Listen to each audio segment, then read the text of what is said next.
My sister intentionally flooded the house. My mill was ours when we wouldn't hand it over to her, then announced online it was our just deserts.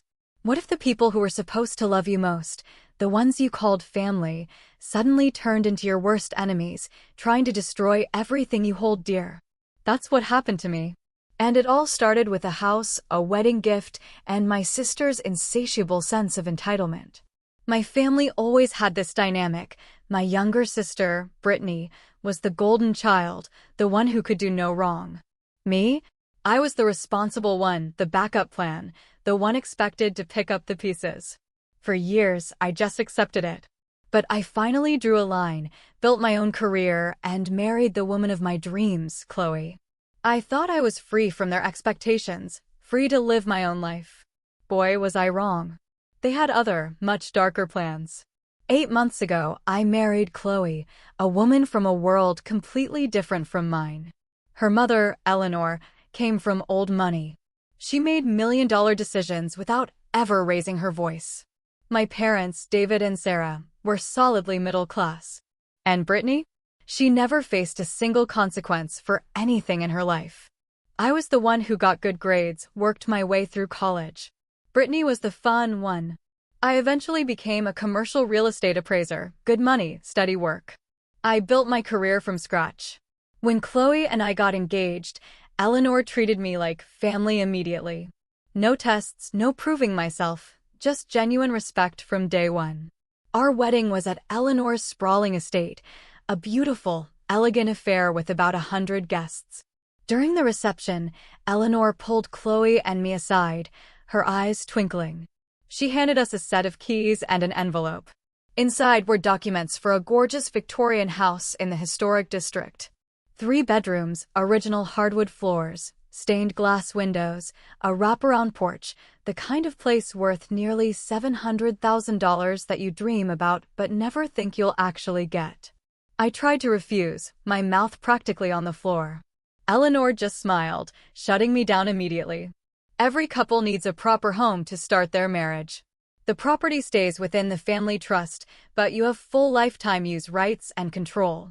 Think of it as yours in every way that matters. Consider it an investment in your future.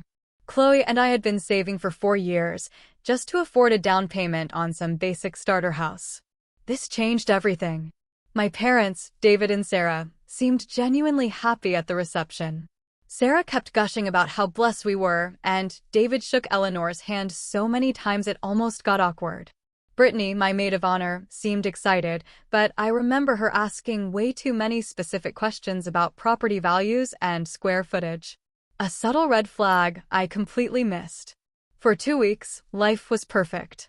We honeymooned in Greece, came home to our house that Eleanor had professionally cleaned and partially furnished. We spent evenings planning our future, talking about kids someday, all the normal newlywed stuff. Then the phone rang. It was my mom, Sarah. "We need to talk," she said, her voice tight with an unspoken urgency. "Your father and I are coming over. We're bringing Brittany." That tone.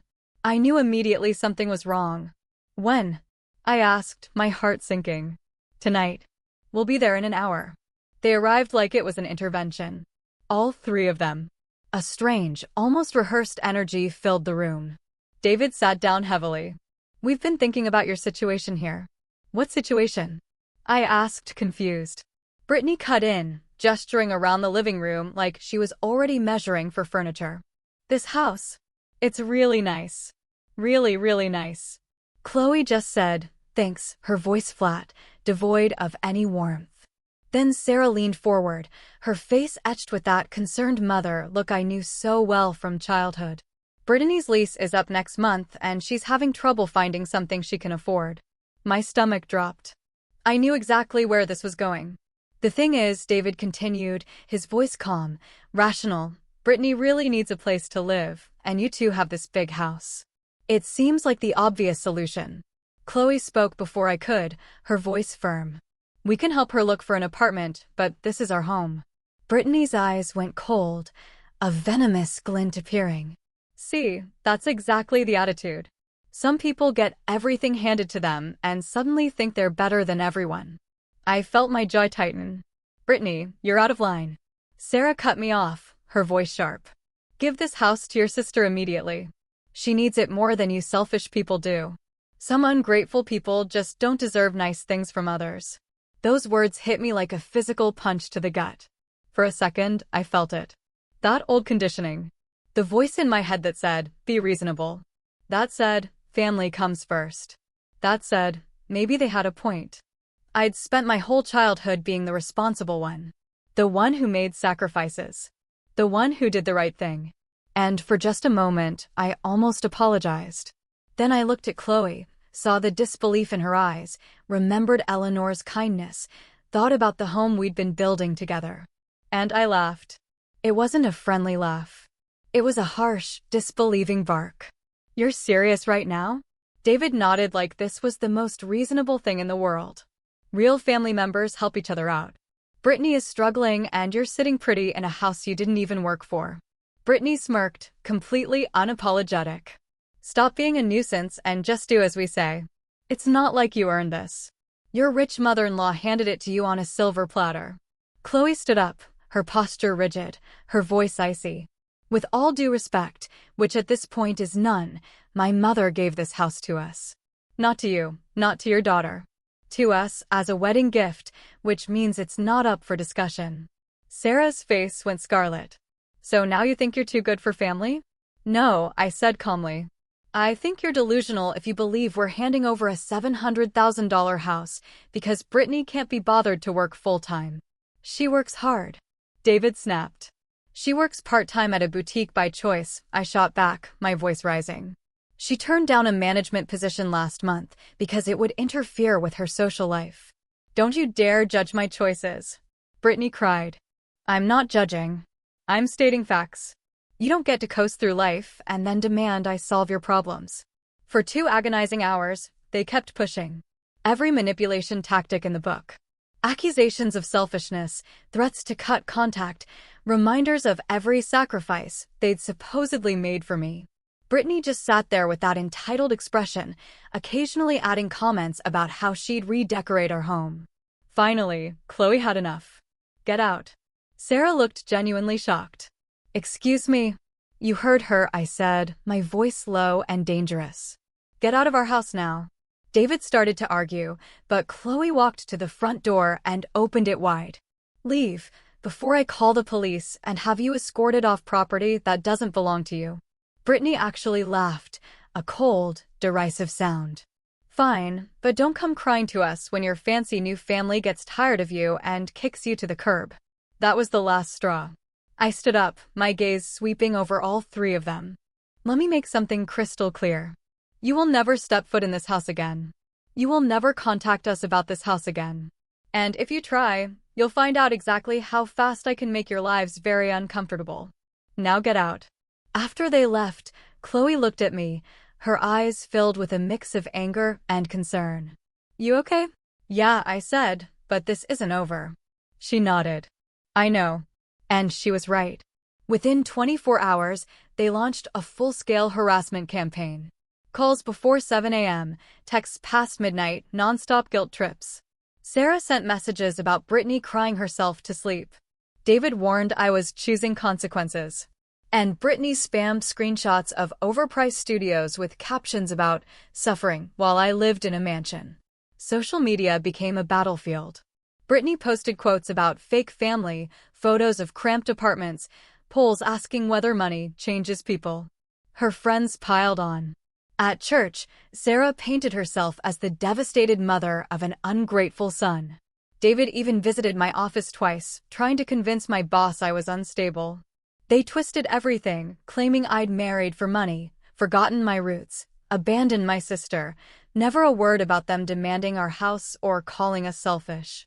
Chloe, ever calm amidst the chaos, just said, they're escalating. Document everything. So, we built a folder. Screenshots, voicemails, texts, social media posts. The pattern was undeniable. Then the extended family joined in. My Aunt Brenda called, crying about how I'd changed. My Uncle Michael left angry voicemails. Cousins I barely knew lectured me about morality and respecting your elders.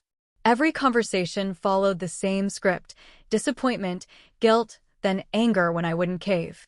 The breaking point came 2 weeks later when Brittany marched into my workplace like she owned the building. "We need to talk," she announced, her voice carrying across the open floor plan of my office. "Brittany, this is my workplace. You need to leave." "Oh, so now you're too important to talk to your own sister?" She crossed her arms and planted herself in one of the waiting chairs. "Fine, I'll sit here until you're ready to have an adult conversation." My boss walked out of his office, looking concerned. "Everything all right here?" Brittany jumped in before I could respond. "Actually, I was hoping to speak with you about my brother's situation.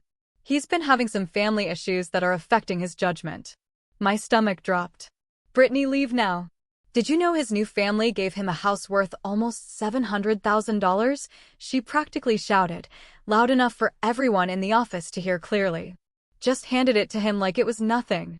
And now he's refusing to help his own sister, who's about to be homeless, because he thinks he's too good for the family that raised him. I'm worried about his mental state." I could see my coworkers pretending not to stare. See the receptionist's eyes go wide. See clients in the waiting area exchanging uncomfortable glances. My professional reputation was being destroyed, in real time, by my own sister. My boss cleared his throat, clearly uncomfortable. "Miss, I'm going to have to ask you to leave. This is a place of business, not appropriate for family discussions." Brittany's mask slipped for just a moment, revealing pure calculation underneath the concerned sister act. Of course. Everyone always takes his side. Poor little golden boy Adam, who can do no wrong. "I hope you're proud of yourself, big brother. I hope it's worth it." She left. The office stayed silent for about 10 seconds. Then the whispers started. I spent the rest of the day fielding awkward questions, trying to salvage what I could. My boss pulled me aside at 4 p.m. "Adam, I understand family situations can be complicated and messy, but you need to keep your personal life from affecting the workplace environment going forward. If this happens again, we'll need to have a much more serious conversation about your position here." It was a warning. A direct professional consequence for something that wasn't even my fault, orchestrated entirely by my sister's manipulation. When I got home that evening, Chloe was waiting in the kitchen. She took one look at my face and knew. "They came to your workplace, didn't they?" I told her everything. Brittany showed up during business hours and told my boss and half my office that I got handed almost $700,000 and won't help my own sister. Made me look like some entitled rich kid who abandoned his family. My boss warned me about keeping personal issues out of the office. I sat down heavily at the kitchen table. And you know what the worst part is? For about 5 seconds after she left, after everyone was staring at me, I wondered if they were right. If maybe I was being selfish, if maybe I should just let Brittany move in temporarily and end all this chaos. Chloe sat across from me, quiet for a long moment. "And what did you decide?" I looked at her, my resolve hardening. "I decided they had their chance to be happy for us. They could have celebrated our wedding, our house, our future together. They chose to be resentful instead. They chose to make demands. They chose to launch this campaign of harassment. That's on them, not us. They made their choice." She nodded slowly. "You're absolutely sure? Because once we involve my mother, once we escalate back, there's no going back. This becomes a war." "I'm sure," I stood up. "I'm done being the reasonable one. I'm done trying to make peace with people who see my happiness as their opportunity. Call your mother." That Saturday, Sarah called, sounding distressed. "Your father's been having stress headaches. The doctor says he needs to reduce stress. And you know what's been weighing on his mind? Classic manipulation. If Dad's stressed, that's between him and his doctor," I said. "He needs his son to stop being selfish and help his family. Do you want your father to make himself sick over this?" It worked enough that I agreed to meet them for dinner. Chloe said she was coming with me. It wasn't negotiable. The dinner was at their house. When we walked in, it was an ambush. Mom, Dad, Brittany, and even Brittany's friend Melissa were there. All looking at us with expressions ranging from disappointment to outright hostility. "We've been thinking about a compromise," David began. He had that reasonable tone he used when he was about to say something completely unreasonable. "A practical solution that benefits everyone." "I'm listening," I said, my voice carefully neutral. "What if Brittany moved in with you? Sarah asked, her voice already cracking with emotion. Just temporarily, until she gets back on her feet. We're not asking for charity, just family helping family through a rough patch. Brittany jumped in with that entitled edge. I could take the third bedroom. I wouldn't be in your way. I'd even help with utilities, though honestly, with a house that size, you probably wouldn't even notice I was there. Chloe laughed. It was sharp. Cold. No. Everyone looked at her. Let me be clearer, Chloe continued. Absolutely not. Not temporarily, not permanently, not ever. That house was a gift from my mother to us. Not to your entitled daughter who thinks the world owes her something. Sarah's face went red. Her voice went higher. How dare you speak about my daughter that way? After everything we've done for this family, after all the sacrifices we've made. Sacrifices? I cut in, my voice laced with disbelief. What sacrifices? Being decent parents? That's called doing your job. David cut in with that cold, logical voice. Let's look at this objectively. You have 3 bedrooms, 2 people. That's inefficient use of space. Brittany needs housing. The math is simple. The moral choice is obvious. Brittany smirked. Plus, let's be real. It's not like you two earned that house. Your mommy gave it to you because she's loaded. Some of us actually have to work for what we get. You're right, I said calmly. Then why don't you work hard enough to get your own place? The room went silent. Frank found his voice. This is exactly the problem. You both think you're better than us, superior because you have money now. Sarah was crying now, the full martyrdom display in progress. I can't believe my own son would let his wife disrespect us like this. After everything we sacrificed to raise you right. Chloe leaned forward. Her voice was quiet, controlled, but every word was a hammer blow. You don't get to insult my husband and ask for his house in the same breath. That's not how respect works. That's not how family works. And frankly, you've shown us exactly what kind of family you are. Brittany stood up, her face a mask of rage. You know what? You're both selfish. You got lucky and now you think you deserve it. We don't think we deserve it, I said, my voice steady. We're just not stupid enough to give it away because you threw a tantrum. Sarah started crying harder. I can't believe my own son would choose money over family. I stood up slowly, matching Chloe's controlled anger. Let me make something very clear. I didn't choose money. I chose my wife. I chose my marriage.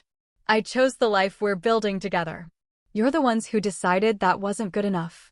You're the ones who made demands instead of offering congratulations. You're the ones who weaponized family against respect. I looked at each of them. Here's what happens next. If you keep pushing, you'll find out that boundaries aren't suggestions. They're consequences waiting to happen.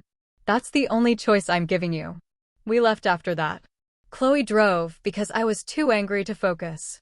The ride home was quiet for the first 10 minutes. Then Chloe spoke. They're not going to stop. I know. They're going to keep escalating until something breaks. You're ready for that? Yeah, I said, my voice grim. I'm ready. My cousin Jessica called. Adam, I need to tell you something about Brittany. She's been telling people she's moving into a house next month. Not that she's hoping to, that she's definitely getting it. She's even been using your address for mail and contacted contractors about renovations. My blood went cold. You're sure? Positive. She showed me pictures of your house and said it was going to be hers. She's also been telling potential roommates they can move in by next month. She's charging them deposits. Jesus Christ. I muttered. That's not even the worst part. Your parents have been in on it from the beginning. They were planning to move in too. David was talking about early retirement. Sarah wanted to quit her job. They saw your marriage as their ticket out. I hung up and told Chloe everything. Her expression went ice cold. I'm calling my mother right now. Eleanor arrived 2 hours later. We laid out everything. The demands, the harassment, the workplace ambush, Brittany collecting deposits from roommates for a house she didn't own. Eleanor listened in complete silence. When we finished, she was quiet for a long moment. So, she said, her voice dangerously calm, your family believes they have some claim to property I own? Apparently, I said. How interesting. She pulled out her phone and made a call. Yes, this is Eleanor Coleman. I need to schedule lunch at Willowbrook tomorrow. Guest list will be Mr. David Cooper, Mrs. Sarah Cooper, and their daughter, Brittany. Yes, as my guests. Thank you. She hung up and looked at us. I'm handling this. Both of you will be there to witness it, but I'll do the talking. The country club. Leather chairs, crystal chandeliers, oil paintings. Sarah was dressed up, David looked uncomfortable in a tie, and Brittany looked excited, oblivious to the storm brewing. Eleanor was the perfect hostess, ordering drinks, making polite small talk, even complimenting Sarah's outfit. Then, with a subtle shift in tone, she got to business. I understand there's been some confusion about the house I gifted to Adam and Chloe. Sarah's fork paused midair. Oh, well, we were just discussing family helping family. Of course, Eleanor smiled, her eyes sharp. Family is important. That's why I wanted to clear things up personally. Brittany leaned forward, a confident smirk on her face. Mrs. Coleman, I hope Adam explained I'm in a tough spot. That house has 3 bedrooms, and there's only 2 of them. Eleanor's smile tightened, chilling. How thoughtful of you to be concerned about space efficiency. Tell me about your current situation. Brittany explained about her studio apartment, how expensive it was, how the lease was ending. I see. And your profession? I work at a boutique downtown. Very exclusive. Full-time. Brittany's face went pink. Part-time, currently. But you turned down a management position there recently. Correct? The temperature in the room dropped several degrees. Brittany shot me a furious look. Eleanor continued smoothly. Adam tells me many things. We've become quite close. He also mentioned you believe you should have the house I gifted to him and Chloe for their wedding. Dead silence. David cleared his throat, shifting uneasily. Mrs. Coleman, there might be some misunderstanding. I don't think so, Eleanor said, her voice cutting through the tension. You believe that because I gave my daughter and son-in-law a house, your daughter somehow deserves it instead. Sarah's face went crimson. We just thought since Brittany's struggling. Struggling. Eleanor set down her fork with surgical precision. Your daughter works part-time by choice, turned down a promotion, and has been collecting deposits from potential roommates for a house she doesn't own. Brittany went white, her mouth opening and closing soundlessly. How did you? Did you really think you could make claims on property I own without me finding out? Eleanor opened a folder, pulled out documents. Let me explain something. While I gifted the house to Adam and Chloe, it remains under family trust oversight. They have full rights to live there, but certain protections exist. She spread papers across the table. This is the trust documentation. This is the deed with provisions. And this is a cease and desist letter from my attorney to Brittany, demanding she stop representing herself as having any claim to the property. Brittany's jaw dropped. Furthermore, Eleanor continued, her voice gaining power, after we heard you'd been on the property speaking to contractors about unauthorized work, I installed security cameras. You came back multiple times. The footage is quite clear. David finally found his voice. You can't do this. I can do exactly this, and I will. Eleanor leaned back, an unshakable force. Let me be very clear. The house stays with Adam and Chloe. Brittany will not be moving in, visiting, or having any contact with the property. Any further harassment will result in restraining orders. Sarah started crying, her carefully constructed composure shattered. You don't understand what it's like. I understand perfectly. You raised a daughter who believes she's entitled to things she hasn't earned. And when my family wouldn't enable that delusion, you launched a harassment campaign. That ends now. She stood up. Lunch is over. I suggest you use this time to reflect on what family actually means. As we walked out, Brittany hissed, "This is all Adam's fault." Eleanor stopped, without turning around, her voice loud enough for nearby tables to hear. No, dear. You did this to yourselves. For 2 weeks after the country club takedown, things were quiet. Too quiet. I actually thought maybe Eleanor's dismantling had worked. But then it started again, a new wave of family calls, but the tone had shifted. These weren't guilt trips anymore. These were threats, barely disguised as concern. My Uncle Michael called, saying I'd made a serious mistake embarrassing my parents in public at that club and that some mistakes can't be taken back. My Aunt Brenda called, crying about how the family would never forgive us for what we'd done, how we'd crossed a line that couldn't be uncrossed. Cousins I hadn't spoken to since high school suddenly had very strong opinions about respecting your elders and honoring family loyalty above all else. The messages got darker, more aggressive. Less about Brittany needing help and more about us needing to face consequences. Then David showed up at my office again. This time he didn't try to get inside or talk to my boss. He waited in the parking lot until I came out at the end of the day, just standing there next to his car, watching the entrance. "Adam," he said when he saw me, his voice low. "We need to talk about what happened at that club." "There's nothing to discuss," I said, keeping my distance. "Eleanor made everything very clear. You turned your mother-in-law against us. Made us look like fools in front of those people. Made your mother cry in public. That has consequences." "The only consequences here are the ones you people earned yourselves," I said. "Now get off this property before I call security." He left without another word. That night, Chloe showed me Brittany's latest social media activity. She'd posted a poll about family members abandoning struggling relatives. The comments section was, predictably, full of people agreeing that karma catches up. But the follow-up comment bothered me. Sometimes karma needs a little push. Sometimes people need to be reminded what really matters in life. Then my cousin Jessica called, her voice urgent, almost breathless. "Adam, you need to know what Brittany's been saying. She's still telling people she already has roommates lined up for next month. She's been showing people photos of your house and saying it's going to be hers. She's collected deposits from at least 3 people. Still collecting money even after the cease and desist letter. Not just collecting money. She's telling people it's a done deal, that you and Chloe are going to come around eventually, or that something's going to happen that changes the situation in her favor. She keeps talking about karma and reality checks and how sometimes bad things have to happen before people learn important lessons." "What the hell does that mean?"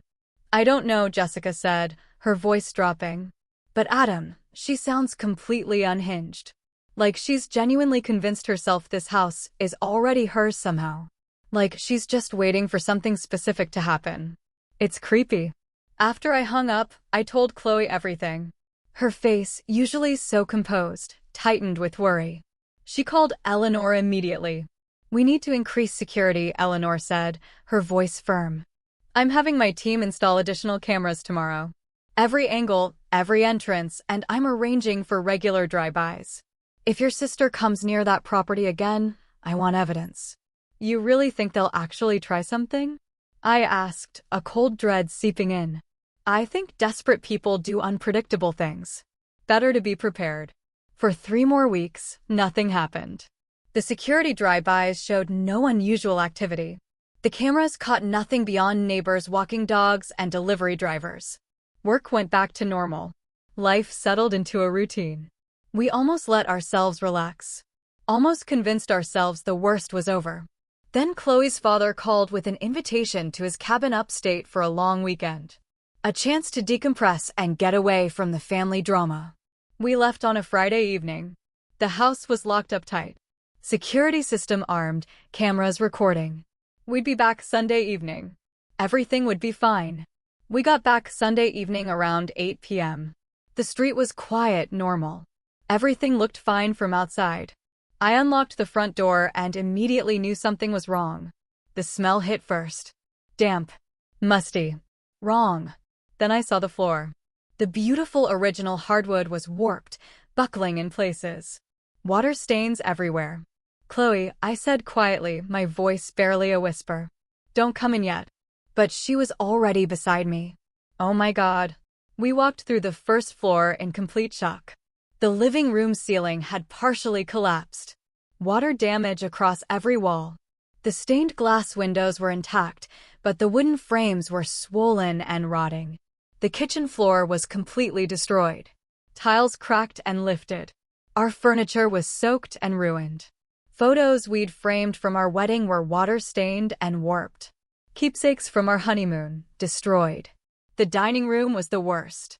The ceiling had caved in completely. Chunks of plaster and drywall lay across Eleanor's grandmother's antique table. Water still dripped from somewhere above. The walls were stained and bulging. Chloe was shaking, tears welling in her eyes. Her voice came out barely above a whisper. This was deliberate.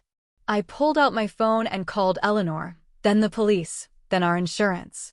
Eleanor arrived first, about 20 minutes later, with her head of security, Robert.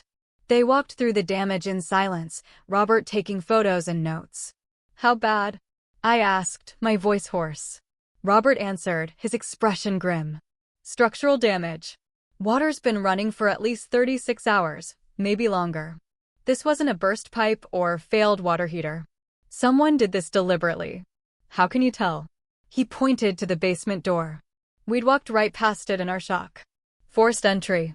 Lock's been jimmied, and the water damage pattern is wrong for an accident.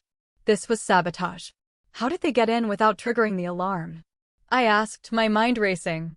Robert examined the door frame. This is an older exterior basement entrance. The main system covers windows and primary doors, but this wasn't on the sensor loop yet. We were scheduled to upgrade it next month. Eleanor pulled out her phone and made a call. Yes, I need you at the property immediately. Bring the footage from all cameras. Last 72 hours. Yes, the Coleman Trust property. Thank you. She hung up. My attorney is on her way. Police first, then my insurance investigator in the morning.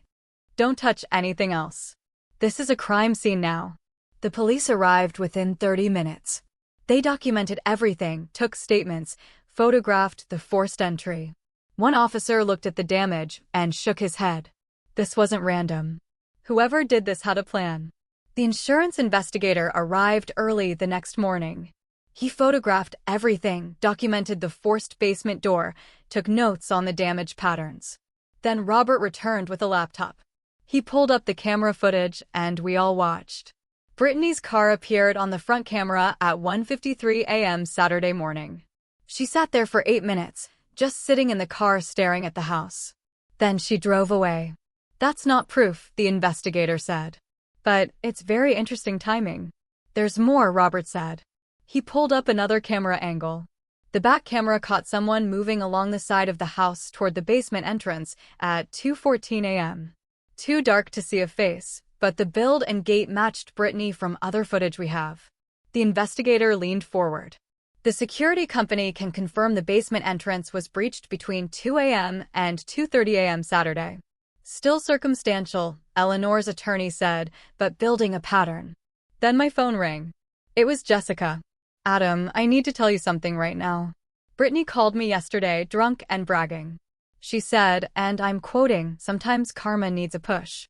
Sometimes people need a reality check about what they really have. I put her on speaker. Everyone listened. Did she say anything specific about what she did? The investigator asked. She said she'd handled things, that Adam and Chloe would understand soon what really matters, that material things are temporary. Jessica paused. She was laughing about it. The investigator made notes. Do you have that conversation saved? I recorded it, Jessica said. I thought it sounded weird, so I started recording mid-conversation. I'll send it now. The investigator's expression changed dramatically. Then there's one more thing, Chloe said, her voice trembling with suppressed rage. She pulled up Brittany's social media on her phone. Look at this. A post from 3:47 a.m. Saturday morning, just hours after the camera footage. Some people don't appreciate what they have until it's gone. Maybe a little reality check will help them remember what's actually important.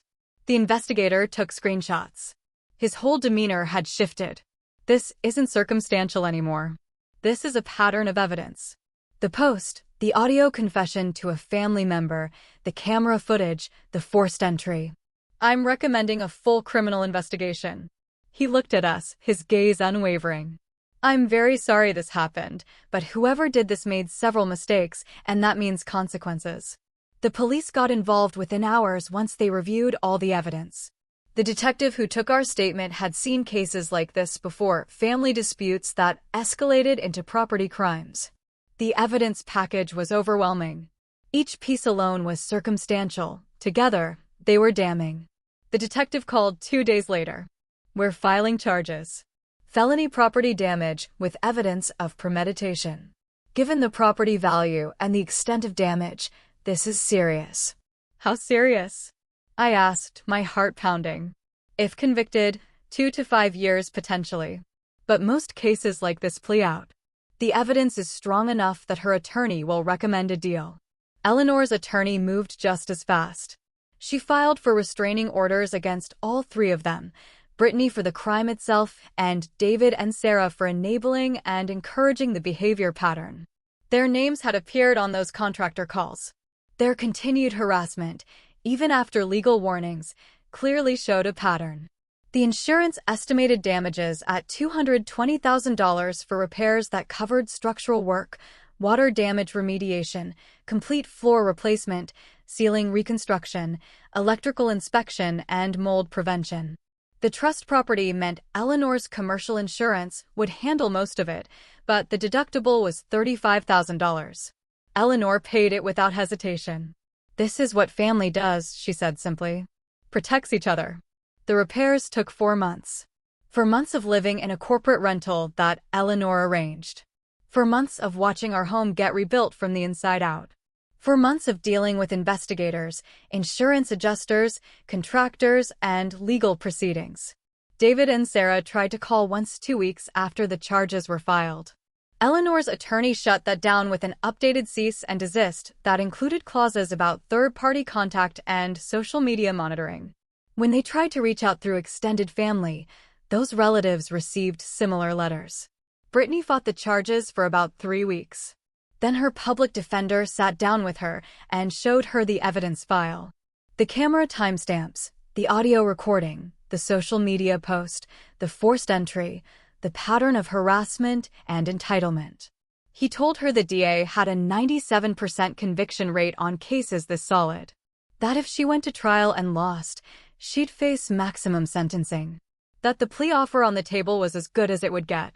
She took the plea, probation, restitution, permanent restraining order. The alternative was trial and probable jail time. The restitution amount was $47,000. Her share of what insurance didn't cover, plus legal fees. The payment plan would take her 7 years minimum. We didn't attend the plea hearing. Our attorney represented us, but I read the transcript later. Brittany had to allocate, which meant she had to admit in open court exactly what she'd done and why. She had to say the words, that she deliberately damaged our property because she felt entitled to it. The judge asked if she understood that her actions constituted a serious crime, regardless of her feelings about fairness. She said yes. The judge asked if she understood that restitution and probation were a gift compared to what she deserved. She said yes. Brittany's restraining order was made permanent, 500 feet minimum distance. No contact, direct or indirect. Violation meant immediate arrest. David and Sarah received formal cease and desist orders with harassment clauses. Any pattern of contact, any attempt to coordinate through third parties, any violation of the terms would result in their own restraining orders. For months after we moved back in, Eleanor had the trust restructured with additional protections. If anything happened to her, the property couldn't be transferred outside the immediate family, couldn't be sold without unanimous agreement, couldn't be encumbered or leveraged. She also upgraded our security system, commercial grade, motion sensors, glass break detectors, cellular backup, direct line to a monitoring service. Our address was unlisted. Property records showed only the trust name, not our personal information. "This is yours now," Eleanor said as she walked through the restored home, her hand on Chloe's arm. "Truly yours. No one can take it. No one can claim it. It's protected legally and physically." She looked at both of us, her gaze firm but kind. "I'm sorry you had to learn what your family was capable of, but I'm not sorry you learned it. Better to know who people are before you waste decades trying to maintain relationships with people who don't value you." 6 months after moving back in, I was at the grocery store picking up supplies for dinner. Just a normal Tuesday evening. I turned down the produce aisle and froze. David was standing by the apples. He looked older, tired, gray hair where there hadn't been gray before. He saw me at the same moment and went completely still. For a few seconds, neither of us moved. Then he walked over slowly. "Adam," he said quietly, his voice rough. "David." I didn't respond. I just waited. He looked down at his cart. Your mother and I are separated. Have been for 3 months. Brittany's working 2 jobs to pay off the restitution. She'll be paying it for years. Everything fell apart after what happened. I still didn't respond. We thought we were entitled to something, he continued, his voice barely above a whisper. Because we raised you. Because you got lucky and we didn't. Because life wasn't fair and someone needed to even things out. We convinced ourselves it was about helping Brittany, but really it was about us feeling cheated. His voice was rough, cracking. We lost everything trying to take what was yours. Lost you. Lost our dignity. Sarah and I can't even look at each other anymore. I'm sorry that happened, I said, and I meant it. Not sorry for my choices. Sorry that they destroyed themselves chasing something that was never theirs. I just wanted you to know, David said, his eyes finally meeting mine, that we were wrong. That you didn't owe us anything. That we should have been happy for you instead of resentful. I know it's too late. I know you're never going to forgive us. I just needed you to hear it. I thought about all of it. The demands, the harassment, the workplace humiliation, the flood that destroyed our home, the months of rebuilding, the way they twisted family into a weapon. I hope you find peace, I said finally, my voice steady. But not with us. That door closed when you broke into our home and tried to destroy what we built. He nodded. Didn't argue. Didn't make excuses. Just nodded. Take care of yourself, David, I said. He walked away. I watched him go. When I got home, Chloe was in the nursery. 7 months pregnant now, painting the walls a soft yellow while she hummed. Ran into David at the store, I told her. Told her everything he'd said. She set down the paintbrush. How do you feel? Like it's finally over. Really? Over? She nodded toward the room, a gentle smile playing on her lips. This is where Brittany wanted to live. The 3rd bedroom she thought she deserved. And now it's our daughter's room. Exactly. She smiled. The best revenge really is just living well. 2 months later, our daughter, Sophia, was born. Eleanor cried when she held her granddaughter for the first time. David sent a card when Sophia was born. Congratulations. Nothing else. We didn't respond. Sometimes I drive past my parents' old house. It looks smaller and more run down than I remember. I don't feel triumph when I see it. Don't feel vindication. Just feel grateful that I learned the lesson they taught, even if it wasn't the one they meant to teach. Family isn't about blood. It's about respect. It's about celebrating each other's happiness instead of resenting it. It's about protection instead of entitlement. Eleanor taught me that. Chloe taught me that. They showed me what family actually means. And now I get to teach it to Sophia in the house that was given with love and protected with boundaries. That's how you win. Not by destroying the people who tried to destroy you, but by living well. What about you? Have you ever had family turn against you over something petty or something truly monumental? How did you handle it? Let me know in the comments below. And if you enjoyed this story, please hit that subscribe button. It really helps the channel, and it helps us bring you more stories like this. Thanks for listening.